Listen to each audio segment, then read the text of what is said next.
duman atarım da inşallah. Dua edin inşallah.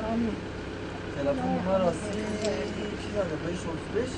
Bu dua edin inşallah. Emanet koruyor inşallah. Selam aleyküm.